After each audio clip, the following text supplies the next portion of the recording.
Hello, welcome to Creativity Boost Podcast.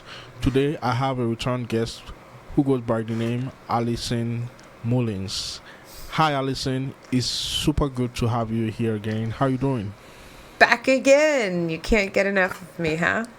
Yeah. The last time we had our conversation, you dropped lots of golden nuggets, and I decided that bringing you back on was just the best thing to do.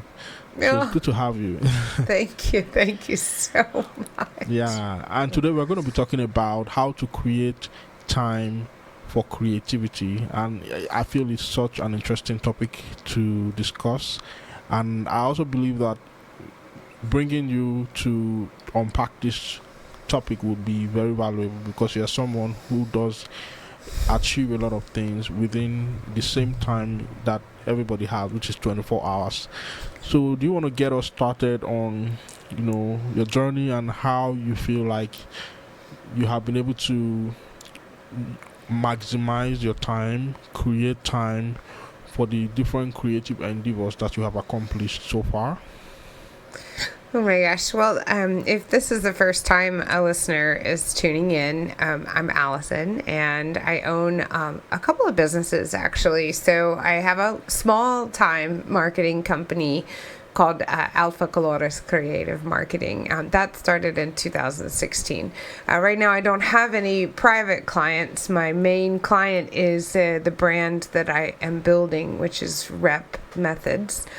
And Rep Methods is a company designed to help small businesses and entrepreneurs do some sales training. There's videos and some coursework, and of course I offer some coaching for people who have to sell themselves or a product or in a business. And I actually designed it for the construction industry because that's kind of where I hail from.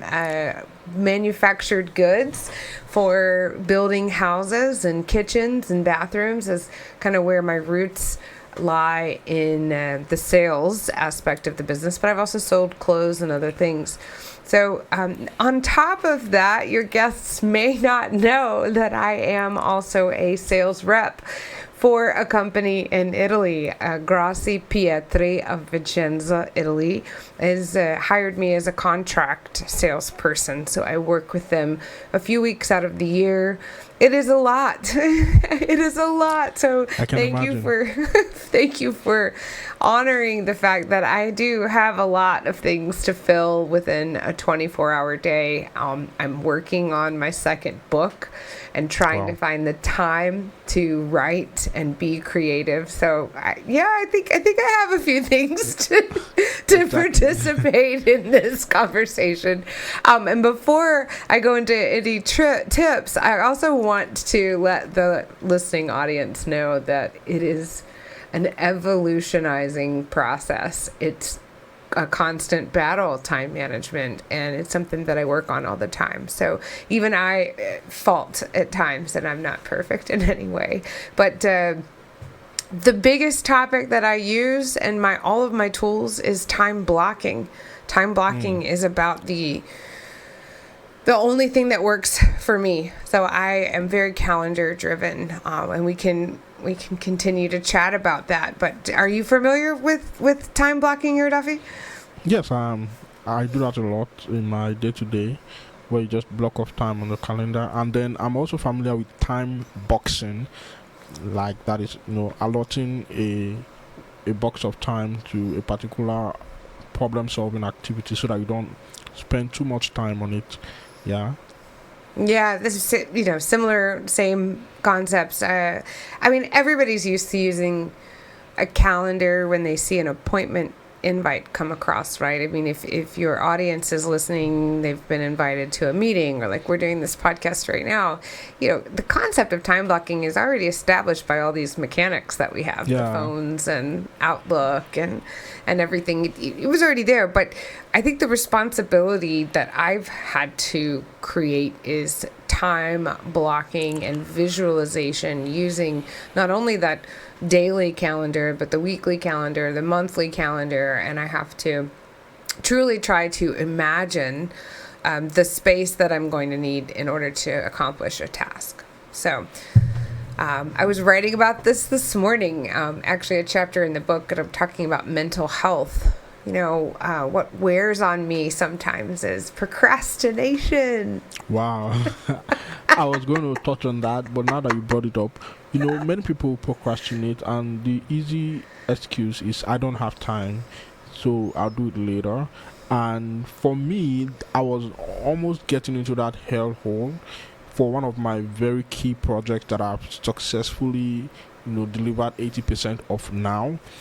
But as at 3 months ago, I told myself I don't have time. And actually, that was a valid excuse because I actually, in quotes, don't have time. But until I sat down and told myself, I'm going to make this work. And I did what you just mentioned without even knowing what I was doing. I just created time blocks in my calendar, created reminders with a deadline for every activity that I knew needed to be done for that project to make progress. And as I did that, somehow, some way, I just started figuring out ways to use my time more efficiently, and I was able to create time. And now that project, I'm so excited. That project is 80% done.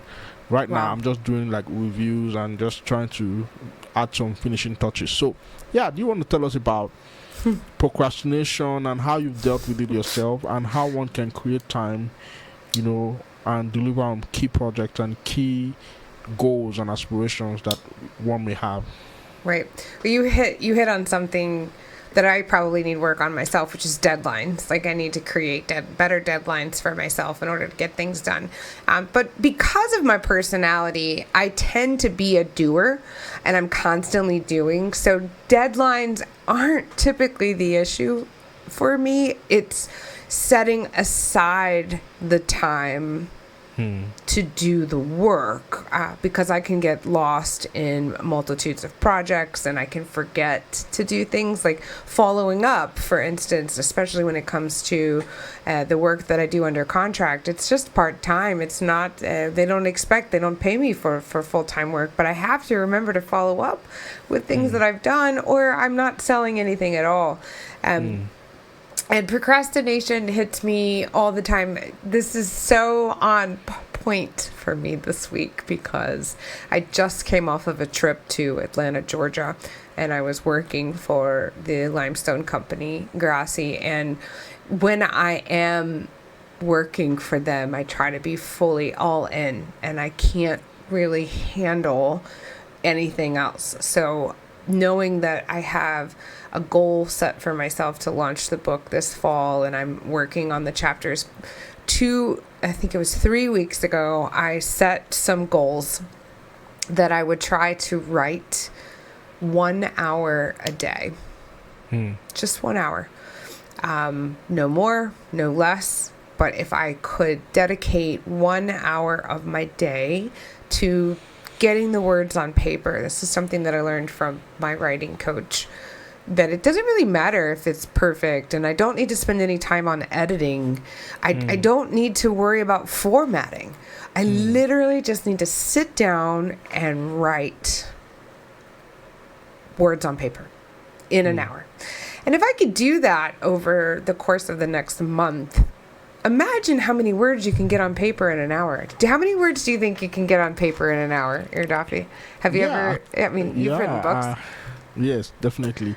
So in an hour, I typically could do, like, if I'm sitting down, because there are two styles of writing. There are people who sit down, and that's when they start thinking of what to write, right? So if I'm going to do that, which I believe is not the most efficient way, by the way, but if I were to do that, I can blot out at least 1,000 words to 2,000 words in an hour.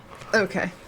I mean, that's the answer I'm looking for. Of course, I don't imagine that somebody's just going to sit down and start writing an hour a day with no organization. So I should have put a caveat in there. At this point, my outline is complete. My visual board with that visual outline is complete, and I'm in the words on paper stage, which is when you're writing, that is the stage. And so, like you said, you can get almost 2,000 words down on paper in an hour. So imagine over the course of 30 days, if 25 of them I spend an hour getting 2,000 words on paper, whoa. That's a book already. That's a book. That's a book right there. It doesn't really matter. And so that thought process is what helps motivate me to keep going, because I know if I can just do that little tiny piece, it breaks the bigger goal into pieces, and it's a little bit more palatable and more feasible and less overwhelming. Because someone with my personality, I also get anxiety. I don't know. I hope your audience might get some anxiety. But I'm faced with that. That's an issue that I have, and I'll get overwhelmed with the thoughts of the big picture and trying to complete something. But if I can just break it down into pieces, it makes it a lot easier to do. Yeah, and that's really profound, because even in my most recent book, when I wrote it, it took me 5 years to decide that I was going to write it at all costs, no matter the odds. I had this idea for a book because I gave a keynote on creativity, and someone reached out to me and said, "Do you have a book on this?" I said, "No." And then the person said, "You need to write a book on this. You need to." The person was so effusive in his requests, and so that was when the book idea got sown in my heart. And the reason I told that backstory is because I just want to make it clear that I could have actually gone home that day and started writing the book right away, because I already knew what needed to be in the book. I knew the kind of content that the person, and which is a sample of every other person that would read the book, was requesting. But I went home that day and I put it off, and it took 5 years carrying that brainchild inside of me around, until it got to a point I saw that life was not getting less busy, because my excuse was life was getting busy. I was in a phase, I was in a transition, and so I felt like maybe there was going to be a special bubble where I'll have this special time where I'm far removed from responsibilities and I'll just have all the time in my hands. But that time never came, and it was 5 years down the line. So I told myself, hey, millions of people are waiting for you to get this brainchild delivered, so you just have to do something about it. And when I did that, despite my busy schedule as a busy dad, working dad, doing a business also, I found that I was able to find creative ways to create time that I never had. And here we are. I've authored that book, and I'm on to other bigger projects. So do you want to tell us your journey through all of these phases? Maybe you have a busy family life, you have that going on the side, you have your busy business on the side, or maybe there was a phase in your previous journey in life where you had to juggle like these different aspects, especially as a lady who has big goals and daring visions. How have you created time in the midst of all of these? Well, sorry, back up here for a second. I'm getting ahead of myself. I wanted to tell a quick story. For me, about 10 years ago, I became frustrated with family, actually, who told me they didn't have time to do something. And I made a personal affirmation and a motto, and I decided, and I've stuck to it, that I will never use the sentence, "I don't have time." I made a decision that day that the truth is, it's not a matter that I don't have time. It's that I haven't made time. Okay, so I think big tip right there is that it's a mentality aspect of stop saying I don't have time. Like if we repeat that over and over again, we're telling ourselves we don't have time. But the truth is but we're in control of our hours, our minutes, how much time we spend watching Netflix, going to the park, being with our families, being with our kids. It doesn't really matter. It's what we choose to do with that amount of time. So a journey for me, it's just come over many, many years of having to remind myself with notes and points and deadlines and having conversations in sales. When I would be out in the field dealing with clients, I have to deal with logistics on imports and when things are arriving. You have to, all of these numbers and dates and times running in your head, and then you have conversations with your clients. I began using the calendar system to set reminders for myself. And that's really kind of how the journey started. Was I would use Outlook, and I would have a conversation with somebody, and a client would say, I need you to follow up with me on Tuesday. I'll be ready to make this purchase. Or I would have a container of goods coming in that was a big money, commission for me. And I would have to put a note on the calendar of, which clients' goods were coming in there. So I was constantly having to write that stuff down, and I used the calendar for that. When I started this business, taking my business tasks, being an entrepreneur, and forcing myself to do them, because it's so easy to choose the fun stuff in your day to day. Like, it's so easy to choose the things that feel good and that we want to do and that make us happy. That's why everybody gets sucked up in answering emails. We're a really responsive world. But, over time, things come up, like the economic factor of your business and the QuickBooks and the accounting and the things that are not fun to do. Oh, wait, let's start off as the basic human right of paying a bill. We have to pay our utility bills every month. We have to pay our credit card bills every month. We have to pay rent or mortgages or whatever. So, some of these things are ingrained in our humanality. So I started with setting blocks of time that I was going to have to force myself to go into the forecasting and the accounting and where is the money coming, and I have to go into QuickBooks, and I've got to reconcile my bank statements, and I've got to reconcile those things, and that stuff's not fun. So I was writing about that this morning. So I set a time aside every month and twice a month, that on Mondays, on these 2 days of the month, I'm going to go in and do that work. And the biggest fallacy with time blocking is that anybody can go into a calendar and say, this is the time that I'm going to do my accounting. But it's also really easy to look at that and do something else. So we have to hold ourselves accountable for some of those elements. I don't even think I'm going to play with my camera here. This is probably podcast, do not do, but I want the audience. It's backwards, and I get that. But this is a concept board for me to just glance at on a weekly basis on the things that I need to accomplish during the day. And I know it's backwards. You can see Monday, Tuesday, Wednesday, Thursday, Friday. And I leave this alone. I actually, it helps me to just come in the office in the morning. And what day is it? What's on the agenda today? I have that calendar, but I also have things that need to be done. I need to look at sales. I need to do some follow-up. I need to reach out and connect with people. I need to have that creative time. And so if you'll notice, Tuesdays for me, I don't take any coaching client appointments. I don't accept any meetings on all of my calendar invites. So Tuesday is blocked off. It is my creative day.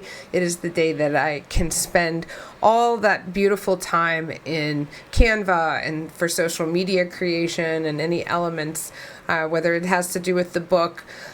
Tuesday is the day to get that done. So it starts with making a plan of your priorities, what needs to happen, the things that you want to do, the things that you don't want to do. And you have to start making those lists and then carving out some time blocks. I don't want to overwhelm the conversation, but I do have one more story about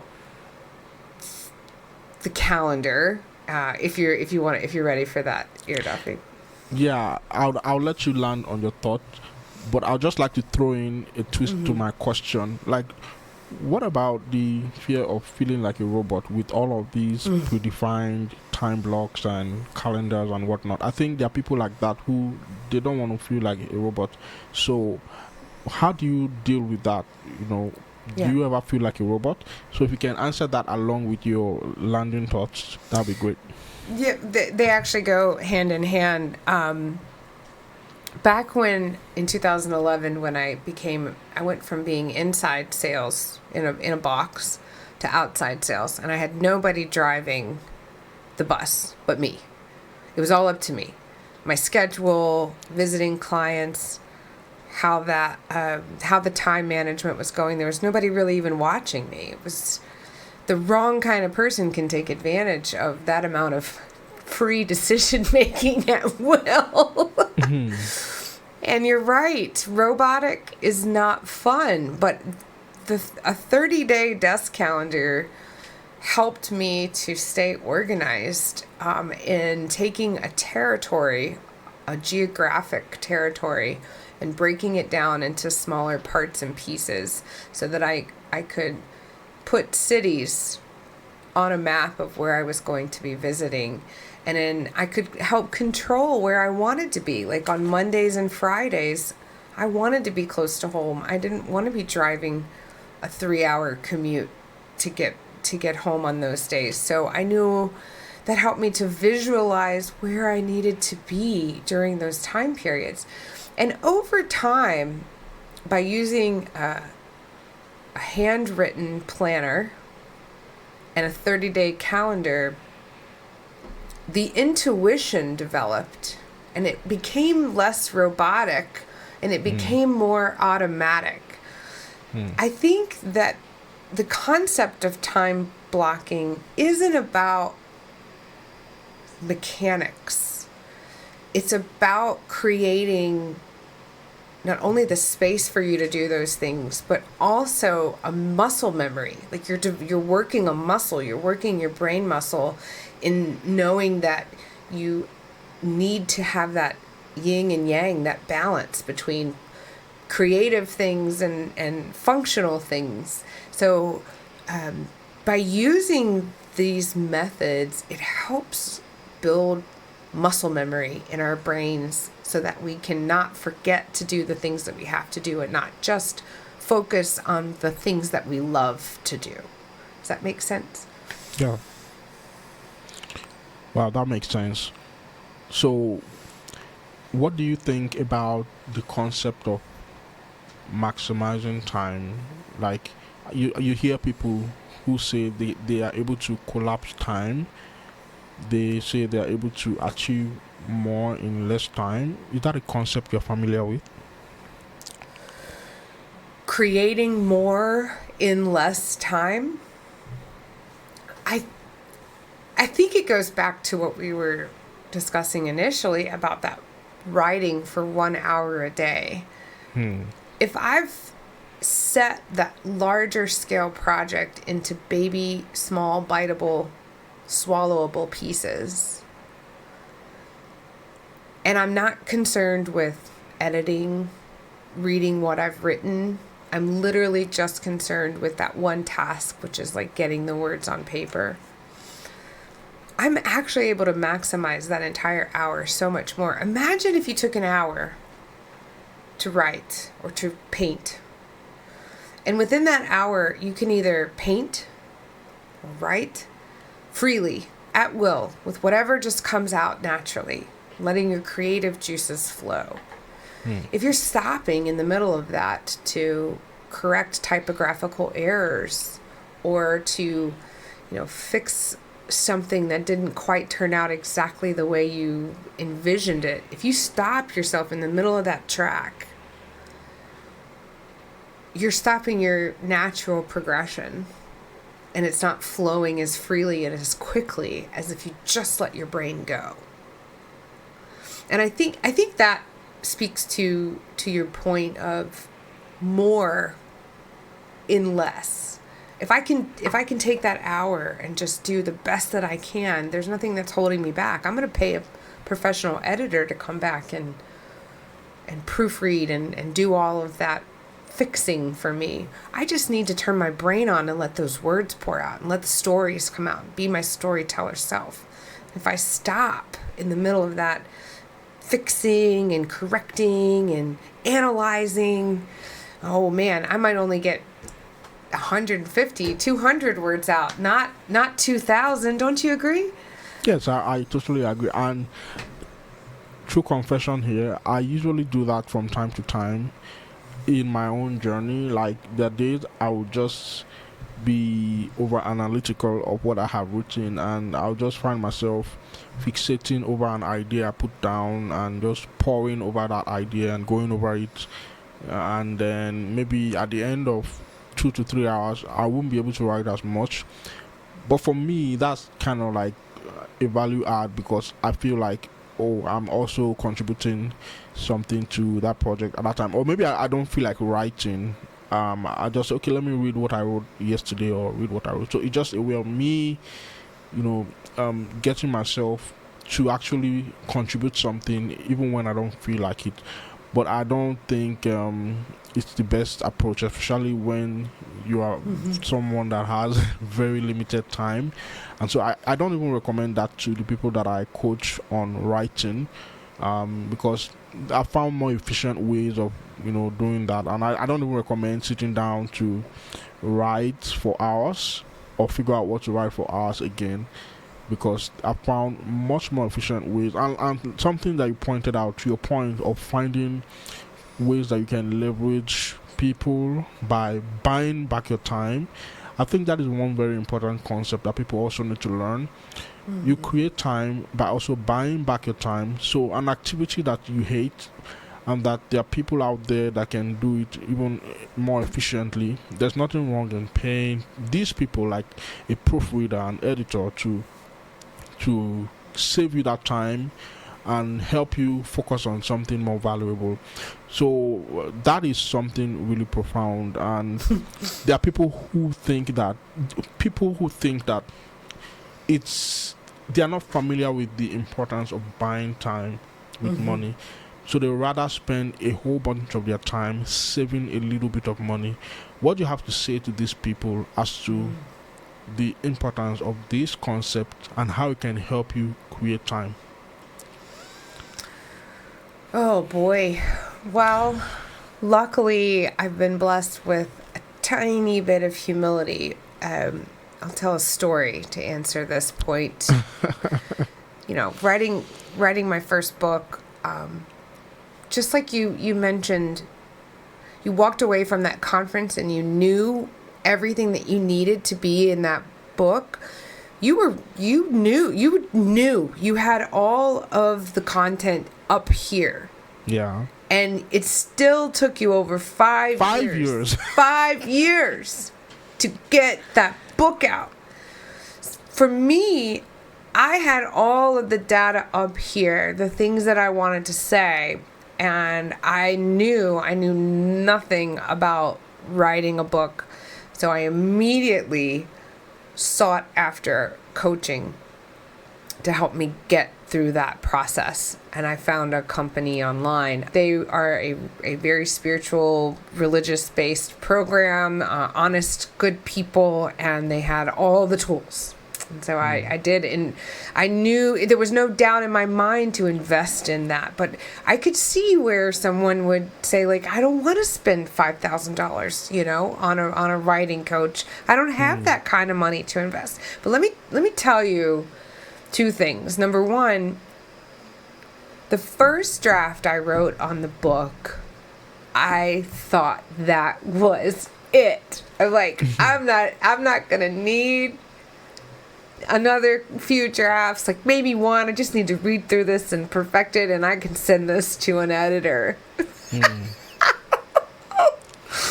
I cannot begin to tell you the first time I read through that first draft, and I cried because it was awful. It was horrible. It was so bad. I mean, it was embarrassing bad. Oh my God. And boy, did that bring me down to reality. Like, that humbled me really quickly. And I can imagine that someone who didn't want to invest in some assistance would get that same form of humility, but maybe a little bit more public if they tried to send something off that hadn't been prepared. So that's part number one. Number two, oh gosh, I lost my train of thought. But buying back the time, investing in that coaching.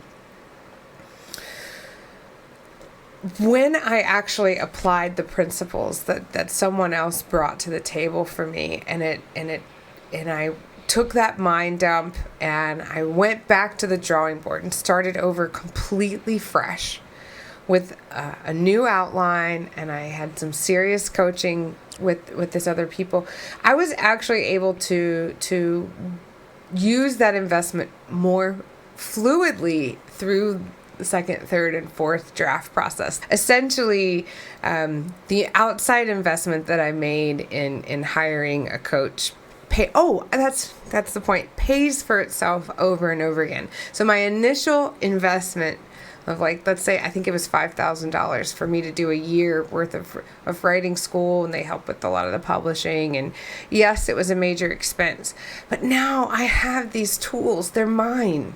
They're mine to take forward. So when it came time to write the second book, I've already practiced the things that have been taught to me, and I was able to go back and do a fluid outline from the very beginning. I was be able to do a mind map, and when it comes time to go to the editor and go to the publisher stage, I've got all those tools. There are, and that's already paid for. So the initial investment can sometimes seem a little high, but if that investment could pay forward tenfold on the next one, or the next one, or the next one, let's break the cost down over that lifetime of information that's gained from the expertise that I've hired.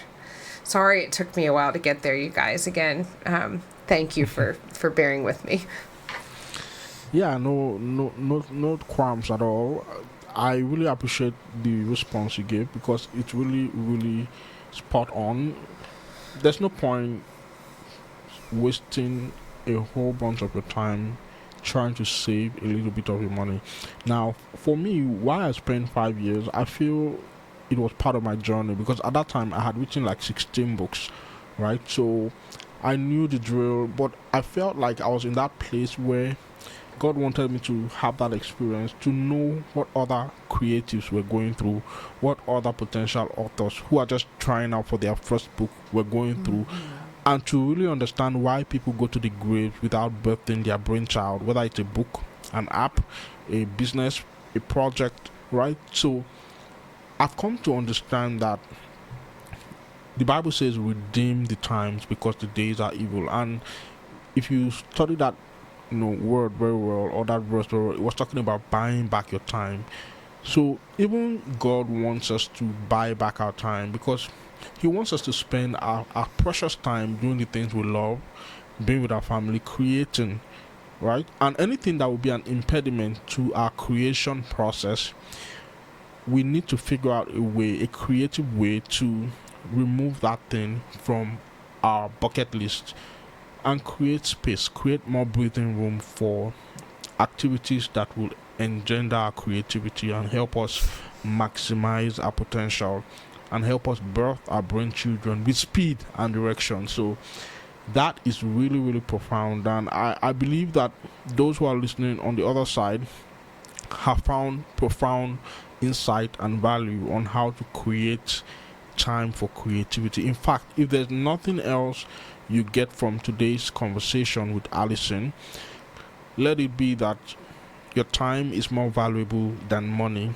And so if there's any way you can compress time, if there's any way you can buy back your time so that you can invest that time on things you care about, like your family, like your own personal mental health, and creating your creation process, then it is totally worth it, right? And I think this will be a good place to call it for today. I don't know if you have any parting words that you'd like to add before we draw the curtain today, Alison. Well, thank you so much again. I would just like to share that, for me, I'm hitting a place in my creative space where I'm not so busy with one of the brands over here and one of the brands. And since you touched on it, I believe that my higher power has given me the space to write and to do this creative work, which I believe is almost a manifestation, if you will, that is out of my control. And while sometimes not being super busy can feel like a negative situation, I'm trying to learn in my ripe old age to recognize those opportunities as a gift. And sometimes we slow down just at the right moments when it's the right time for us to do things like getting the words on paper. So I appreciate your time. Thanks for having me again today. Yeah, thank you so much, Alison. And to you on the other side, thank you for tuning in. I want you to have this in mind that we've spoken about a range of things. We've spoken about the creation process when it comes to writing, but the principles can apply whether you're creating something different from a book, whether you're building a machine or a spaceship that you want to land in Mars, whether you're building a business, building a brand, the principles are the same. And if you can take these principles on how to create time for your creativity to be made more manifest, you will be amazed at how much progress you would make. So thank you, and thank you once again, Alison. And I want to encourage you who have listened to this episode, if you found value listening to this, share this with someone that you believe needs to learn how to create time for their creativity to shine, so that they can profit from their creativity and live their best lives and make the world a better place. See you next week. Until then, have a good one. Bye bye.